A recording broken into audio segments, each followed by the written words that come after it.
We've been waiting for this interview, man. I met him not so long ago. It was at the Beyrick Pro, the launch of the Beyrick Pro. And this man just had such a cool vibe about him, super charismatic, an amazing story as well, and then an even better comeback. Beyrick De Vries, welcome to Plays It In. Thank you so much, Keri. Wow. We were just talking about the corner, guys, because this corner wasn't always Plays It In. And I think that Beyrick, back in the day, and maybe he came in, he made some friends on the corner. Yeah, but that sounds way dodgier than I meant it to sound. Wait. And hello, Ray, your dad's here. Ray, it's not what I meant. Corner boys. Yeah, corner boys. We got a name for them. Yeah, we had some friends. We had some Joburg enemies that turned friends. And but we definitely used to play on this corner. Well, I can tell you something. When we moved the container here, and I remember telling my mom that I was working on the corner under Hooters. And she was like, so proud. My girl. So proud. That's my girl. It's Durban girls for you. Hey, so I'm very proud to have you here. I'm very stoked that you're here. Beyrick De Vries, he is a pro surfer, born and raised right here in Durban. 33, is that correct? Yes, ma'am. In the surfing world, is 33 still a lighty, or is 33? Because in sports, they make young old. Yeah. I think Kelly Slater's winning at 50, but he's a unicorn. So as a Shetland pony, comparing myself to a unicorn might not be the best thing for me. But yeah, it's now that I'm living a healthier lifestyle, I feel like I'm not what I used to think 33 is. Yeah. You know how it is when you're like 20, like 33 years old. Wow, fossils, But yeah, it's kind of, John Florence, who won the title a couple of years ago, he's my age. But yeah, there's some older people. Geordie's still doing so well, and he's... Because Geordie's about 38, I think. Coming up on it, I think, yeah. So Geordie Smith, also a local boy. His mom and dad very involved as well. Mom and dad said they're going to come in and have a little interview, so I'm going to have them in very soon. Ooh. They grew up opposite my parents in Glenwood. Oh, nice. Yeah, so it was quite a time to be alive. Beyrick, the reason we've got you here, obviously, Beyrick Pro is happening. You've got quite the comeback story, but... Let's talk a little bit about how you got here, because as we heard outside when we were speaking about the beamer on the beach, I think you put your dad through a bit of a time. Hey, Ray? Yeah. Hey, how you doing? Yeah. Look, you still look remarkably good, so it couldn't have been that bad, unless you've been to Turkey recently and got your hair and face done. But you can see maybe Beyrick's got his hair from his dad, hey? Yeah, that's a good set of hair, bro. I'm jealous. Even me. That's such good hair. All surfer dudes have nice hair. And I say surfer dude like I know surfer dudes. You're the first surfer dude I've actually spoken to in real life. That's one thing I do better than Kelly. Oh yeah, grow your own hair. The only thing, maybe. Grow my own hair. I grow my own hair. So you came really, really close to, it says, the championship tour, finishing 28th on the QS in 2019, 17 spots off qualifications. And I know that you have been someone who's done this a lot yourself, as in like self-funded. A lot of it, you were really getting there. And then I think an injury happened. Yeah. So on August 22nd, 2023, I was in France. Beautiful day. I was in board shorts. The women were wearing the perfect amount of bikini. Not that I noticed, but... I wasn't lining up with the umbrellas to see where I was going to sit in the ocean, put it that way. But yeah, it was a beautiful day. And I paddled out for my heat, and 7 minutes later I was on the beach with a snapped femur in 5 places. Oh my God. How do you snap how did you snap your femur? But I don't know how often you speak to God, but the next time you do, you're going to have to ask him, because I don't know. It was a spiral fracture. I know that my board broke when I went for the maneuver. When I came down, both sides of the board were kind of splintered, wedged around my foot. So when I went straight to the sand with all the impact, it spun. And yeah, we'll just leave it at that. I don't think someone listening to this really wants to hear anything. No, we asked the questions. We asked. Well, this is the thing. We're asking the questions because this was a moment, and I'm not going to lead you down a specific questioning path, because you can take this where you want to take it. But that moment changed your life. Yeah. 100%. That moment changed your life. 100%. Yeah. When in the water, when my leg was at a 90-degree angle, and I had to straighten it in the ocean because, there's no mommy, daddy, or 911 when it's survival. I straightened it. I used my left arm to put it under the leg to kind of let this forearm kind of be like a splint for your leg, in the essence. replacement femur for the second. Every wave, because I just swim in with my right hand, every wave that came I felt it oh my break, gosh, so you've dealt with this break, but now you're still out having to get from where you're surfing through backline, which I presume in France, wherever you were, it wasn't flat on the day. Yeah, well, luckily, where I was, the current was pushing me inwards. Okay. So I got to swim. I was screaming help, maybe also a few bad words in between that. As one would. And I also know the femoral artery is so fragile with the bone and, and all this leg doing all these wobblies. I kind of knew it was, if it nicks, then I'll wash up as a carcass. And so Shit. I was, and that apparently it's the most painful injury someone can go through. Well, I've definitely felt that at the time. I back those stats on ChatGPT. I can confirm. Dear ChatGPT, you're right. Yeah, I agree. No, so yeah, and I was kind of starting to pass out, and I was starting to go, like, I could feel myself going. And you're in the water still. So I just gave myself one or two with punched like just straight onto and I said, wake up, and I didn't speak it wasn't nice self-talk. Okay, but hold on, so this is, you're literally trying to get adrenaline to kick in even more, trying to keep yourself conscious while holding your leg together and swimming one-armed back into a beach in France while screaming for help and completely like about to hit like pass out stage. Yeah. So it's adrenaline's such an amazing thing. It really is.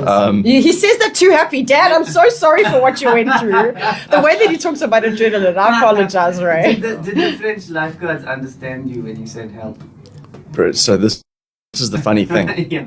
Now I get to the beach. It's lower tide, so that it's not really a big shore break or something, So I get to like knee deep water.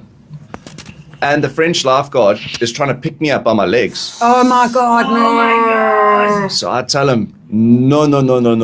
And he's like, oui. And I'm like, no. Broken. He's like, croissant. It's quite sore. Yeah, quite sore. Please. So I say to him, do not. No, it's broken. And he's like, impossible. And I'm like, brother. So I had to show him. And he went white. And he'd been working on the beach all summer and he was pale. And eventually I had to tell my coach and my business partner with our company, I was like, bro, if he touches my leg, I'm done. drop him. Yeah. No, seriously. I was like, don't let him pick me up. Yeah. So anyway, stretcher came down. There was a funny side part to the story was there was this granny. Yeah. I don't know. She was just some super staunch granny. She had these beautiful Labradors that I was like puppies that I was playing with before my heats. Everyone was doing their jock stuff and warming up. I probably should have been. Wait, was this in a competition that you broke your leg? It was in the competition, yeah. I thought you were just out surfing. No, ma'am. No, this was in front of the world to see. Yeah. Actually, one of the top coaches, Richard Dog Marsh, he heard the femur snap from the 300 meters away. Yeah. But Can anyway, I ask a quick random question? When we're doing something and we fall or we hurt ourselves, something weird about being a human is we get embarrassed. You know what I mean? Like if you fall, you're walking and you trip and you fall down, it's like you're embarrassed. Was there any of you that felt embarrassed? Because you just, for the whole world to see. I know that's a random question, but the pain didn't really let me feel me out. It was amazing because the moment was very pure. Pain's very honest, and it's humbling. Someone with ADHD that thinks about 17 things at the same time. There was no time to feel anything but that pain in my leg. The Ritalin femur. Yeah. Focused. Yeah. Focused. Straight up. Okay, so now you've off the beach. You eventually land up, I'm sure, in a hospital.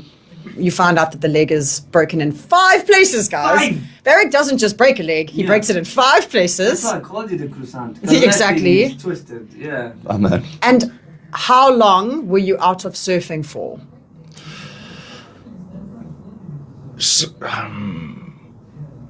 Well, the story, a lot happened in that time.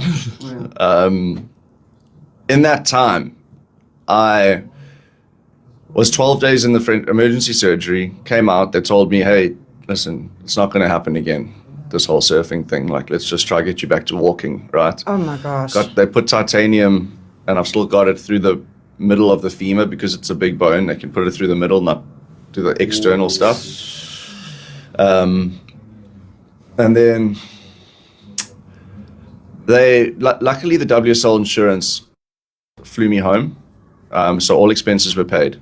But I got home, and as someone that lived as a very broke rock star-esque type of lifestyle, you know, always the next airport, next place, next party, the chaos stopped. The address on my WSL insurance form was my mom's house, and now bang, there I am in a wheelchair, no chaos, no fun, no excitement, no adrenaline. And facing yourself directly. Bang, bang. And 12-step program. yes, sir. Well, that was in my near future, brother, in my near future. So the doctor said, I'll write you a script. I'll just write you another script for Oxy. And I'm like, no, I don't want to become an addict. And proceeded to drink a lot of whiskey, and I'll say it straight to you. People say substance abuse, but I was using a lot of cocaine. Yeah. And that brought the chaos to me, brought the excitement to me, the heart rate up, and that type of stuff. You do realize that there's, as you sit here, there's not one tiny ounce of shame or regret that you need to feel or anything, because we're so aware of how everything is part of a recipe that's made you who you are, that's sitting here today. Amazing. And what you went through, like, you lost the thing that was your everything. Your surfing wasn't just a board and a maneuver. It was a way for you to meditate. It was a way for you to connect with God and nature, whether you called it that at the time or not. Then it was ripped away from you. And any adult, and Ray, no disrespect, any adult that has to live with their parents again as an adult, this is a shit show of alpha versus alpha, of your way versus my way, but it's their way because it's not actually our way. And then we're in our heads, and then the mental spiral that happens. It's obvious. The only thing that isn't obvious is coming right at the end, and that's what you did do. So yeah, bro, Thank you did amazing. Well done. Nah, thank you. You did. I mean, you're here and you look really good with your hair and stuff. he's got such a boy crush on you, Beyrick. I can't. See you later, cuz. Yeah. So like, you go through this incredibly rough time. I know that you mentioned when you did an amazing talk at the launch of the Belito Pro, and the people around you kind of, I think intervened is the right term, but an intervention still needs you to do the work. Those moments when you were like coming out of it, do you remember a lot of it?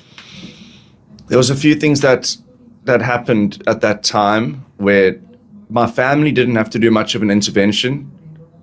God really did. And I'm not talking about God where everyone wears these different like hats and gold and ceremonial stuff. I'm talking about moments of clarity, of when I get zoomed out and I see a bigger picture. Started with questions I wasn't asking myself, but questions coming in from some foreign land in space and time and realm, which was like, not what are you doing, but where are you going? Wow. And then who are you? You're coming into your 30s now. Your leg can't even agree to stay together. Yeah? Your life's as scattered as your femur. Oh my God, you can't be funny when you're being so deep. It's so confusing. We had to work on that in rehab, inappropriate humor to avoid and deflect. But look at him. I think I've got it to a manageable thing. Anyway, so my sister had a beautiful baby boy called Noah. And the questions kind of came from there. What type of uncle am I going to be to this kid? What type? I'm going to be Uncle Ha-Ha, Uncle make a joke. I'm going to have to tell a lot of jokes because I'm going to be with this kid for 50 years. Yeah. What kind of a mentor are you going to be to this little boy? And I've always wanted to be a father. I've always wanted to be a part of one half of a healthy relationship. I wanted to be manageable, and everything I said that I wanted to do, I didn't do, my words and my actions didn't line up. Sure. And one morning I heard my mom crying, and I've heard my mom cry before, and I always swore to protect her from people I'd sort the people out that make my mother cry. And I'm rolling past her, she couldn't hear my footsteps, obviously. We roll in Loya in a wheelchair. You roll in a wheelchair, yeah. And she was helpless, and I realized that I'm the guy that I need to sort out, because I'm the one making her cry. And now, what you gonna do, big boy? Huh? Sure. What you gonna do? Pulled up to pulled myself up out of that chair, looked at myself in the mirror, and an hour later, my sister phoned me and said, "What do you think about rehab?" Wow. Under 60 seconds, I was like, "Yeah, I gotta go. I gotta do this," and I surrendered. And not many times in this corner where this box is. Yeah. Was surrendering the way to win the fights and stuff that we used to get into. But this fight had to start with surrender, and it was the only way that I had to fight this one on my knees. And flew up the next day to Joburg, checked into a rehab facility, ended up staying for 4 months inside, 2 months in a halfway house. They spoke about drugs and alcohol for about 3 weeks. The rest of the time, it's how to be a manageable person. And as you said, brother, the 12-step program to freedom, really. Yeah. Such a different thing. Just getting sober and saying, I'm not going to drink you today. I'm not going to drink you today. I'm not going to drink you today. You know what I mean? It wasn't about that. I wasn't running away from that. And I was walking towards something. Yourself. Yeah. And the life that I wanted, and a life of integrity where I could actually line my words and my actions up daily and start realizing that I am worthy of showing up for myself. I like to take care of everyone around me, but am I actually taking care of myself? Am I loving myself? Am I respecting myself? And I wasn't. And through that surrender and that program and trusting the people around me and the gift that my parents gave me by covering the fees of that treatment center, grabbed it with both hands. I wasn't looking to be a muhu no more. Is that the Springbok? Yes, it is. What's up, boys? Yeah, man. Salute. Yeah, no, we're very lucky here on the corner. Whenever the Springboks are in town, they stay right by us. So we get to see some good footage going past here. I can see the ADD kicked in though. No, but that's good. I also think that's a really good omen for you, I think. Think about it. Our entire national team just came past while you happened to be here. I think that's such like a... Yes, that's... Hey! Our Springboks. I was just going to say the fact that your parents stepped in is remarkable, but remember that you are them. Like, you are literally 50% your father and 50% your mother. That's how your DNA is made. So I'm not saying that they have to, but I understand why they did. But the other thing is, just now we spoke about you being 33 now, and I just want to remind you that there's many men in their 50s, 60s, 70s who haven't come to meet themselves like you have come to meet yourself. And in essence, at such a young age. And yes, something tragic happened, but isn't that how often we make a dramatic change? Is that something tragic has to happen? Yes, your femur broke. Yes, you got into substance abuse. Oh, guess what? Now you just have a tool for when someone else you meet is going through something. It's not just like, I can't imagine how that feels. You can imagine how that feels. You can look at them and say, I get it. Like, what you've experienced has just been something now that you can use to help to mentor other young men and women who go through something. You can say, look at me, I've done it.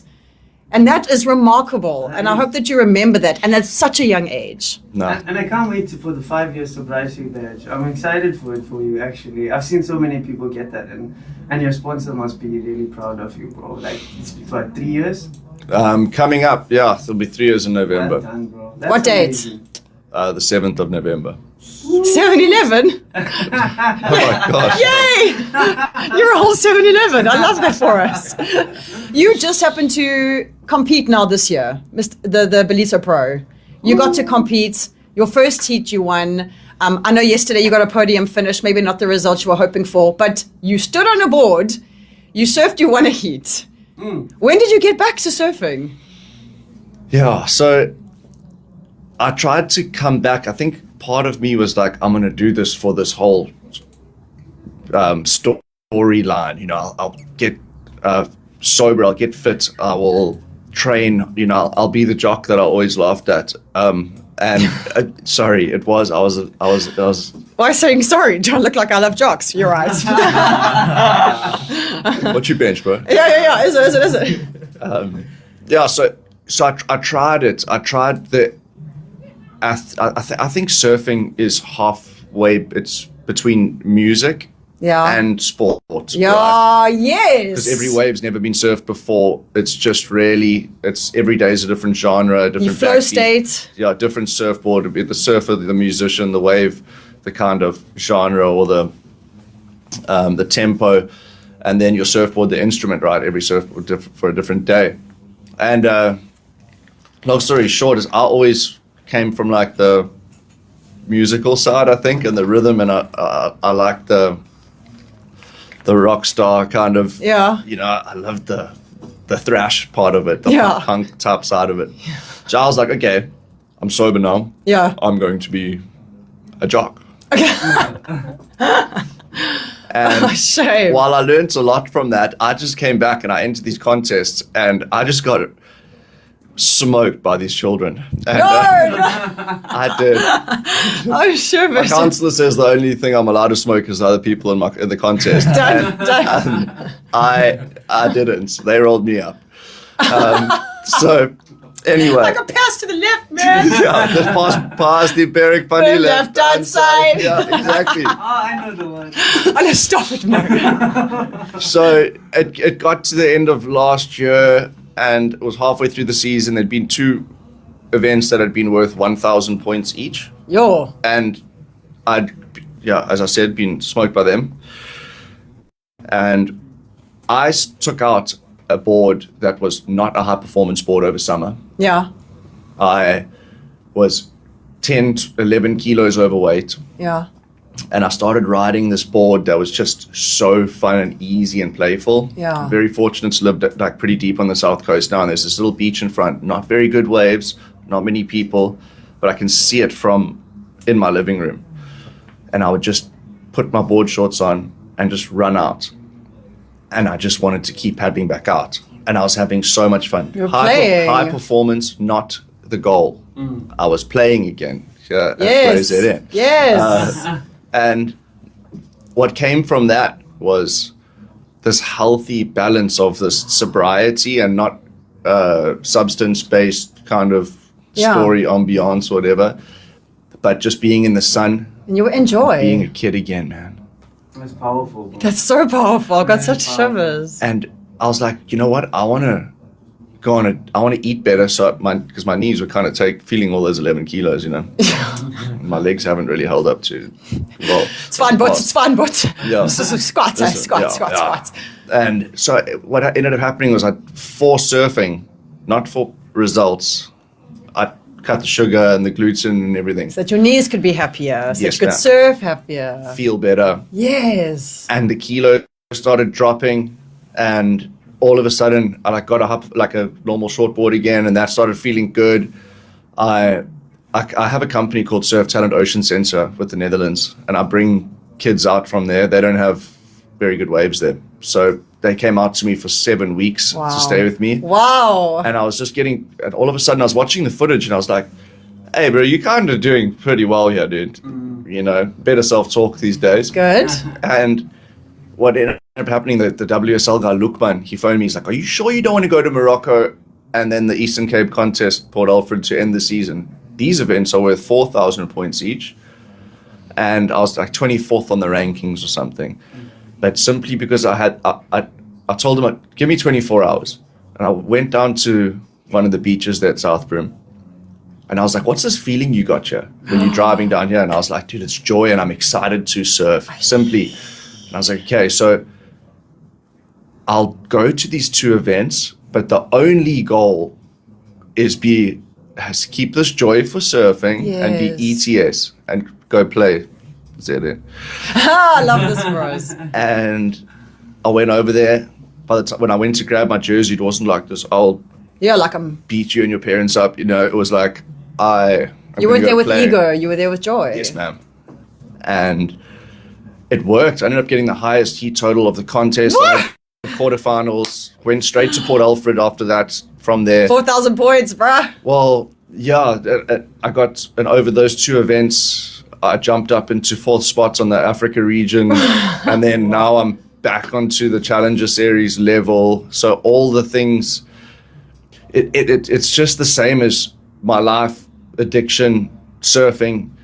When I'm chasing something, I just seem to push it away. You know, if you got like a rubber ducky in a pool, yes, and you're swimming towards it, yes, the ripples just push it away. But if I do this, and it kind of, all the thing, it comes towards me, you know. And that's what happened, and this is what's happening. And I got to surf that heat at Polito Pro. You know, I ran down the beach, I stopped on the beach, I turned around, I looked up. Took the moment and I was like, thanks. When the heat started, all these guys are all serious, they've all flown around the world. I stood on my board and I just claimed it to the ocean. I was like, no ways, this is real. As if I'd won the contest, you know, and that's usually what the winner. But isn't this about just being present and being in flow? If one person's going to win the Belita Pro, we know that. One human. Yeah. Everyone else is not going to win. You might as well have the best time doing it. They should make a movie about you. That would be cool. I'll watch that movie. Yeah, it's even a nice me. movie. Even me. I want to see that one with the croissant. No, why must you go back there? We've moved past that now. What would be the sound effect? Yeah. Yeah. Thanks to ChatGPT, we'll be like, make us sounds of a femur snapping in 5 places. Ooh. Yeah. Ooh. That's And amazing. even now, I know yesterday you came 3rd in the heat, which means in essence you are out of this pro now, correct? Yes, ma'am. And how are you feeling? It feels like it hurt the perfect amount. It stung. Because you cared. Because I cared, but it didn't break me. You know, surfing is not who I am anymore. It's what I do. It's my hobby. I am Beyrick De Vries, the human. I'm not Beyrick De Vries, this pro surfer kid, you know. So I don't hold my worth in the hands of surfing competition. It's a fun game to play. My worth comes from myself and the affirmations that I learned how to do and that type of stuff. So I won one heat. I surfed well, not the best, but I surfed well. I put a good heat together against the top in the world, and I showed that I do belong again to myself, not to anyone else. Yes. There's still 4 more events on this Challenger Series. I did lose the next heat, but I hold my head up high. I know that just to get back into this level and just to still be alive and not in jail or in a casket.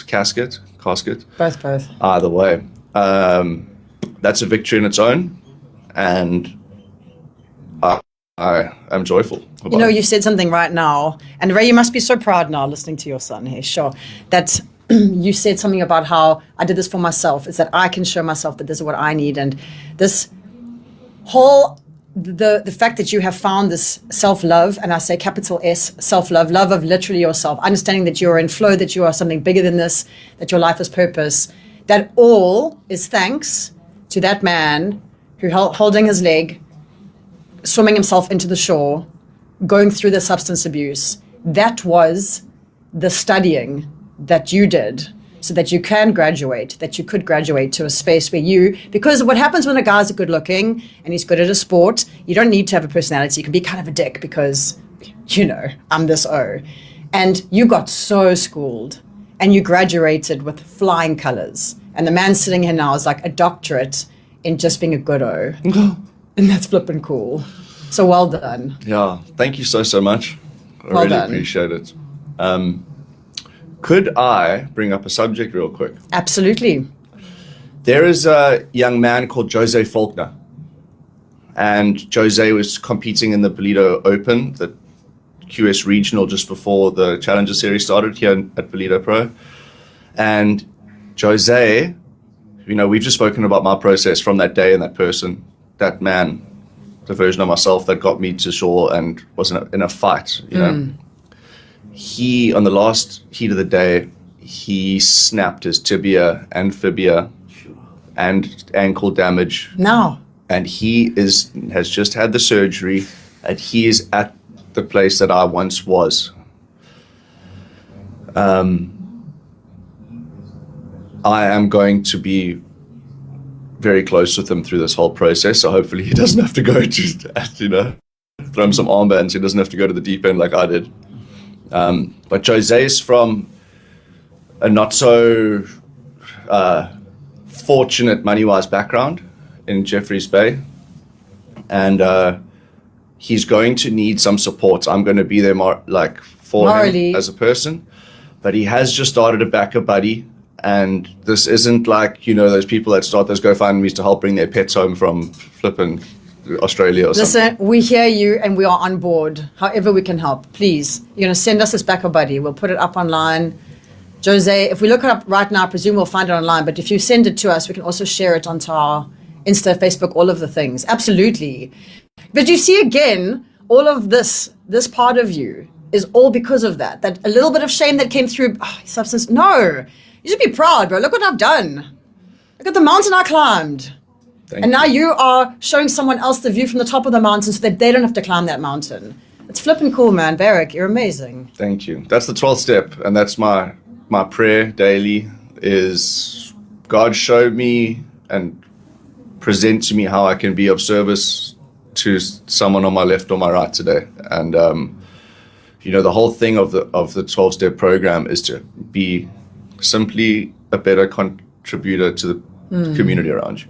I want to be a positive contribution to the people around me and to my community. Yes. Just in my small circle and thereon after. I mean, if every single human watching this or hearing this can take that on board, hey? Imagine. I like how you say on board because it's surfing. I can't.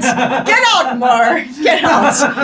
Beyrick De Vries, you are such a champion and a legend, and you're welcome back here anytime. Anytime when the guys come here to surf, you want to come and bring them to the station. If you know of any up-and-coming surfers that maybe just need a little bit of limelight, maybe they need some support, please bring them here. We'll open our doors to them all the time. And, of course, we will also share that backer buddy as well. This message is coming in saying, I love Beyrick so much, bro. Been following him for years. This is such a nice interview. Lots of white hearts is coming up from Laura in Australia, listening in Australia right now. Whoa. Yeah.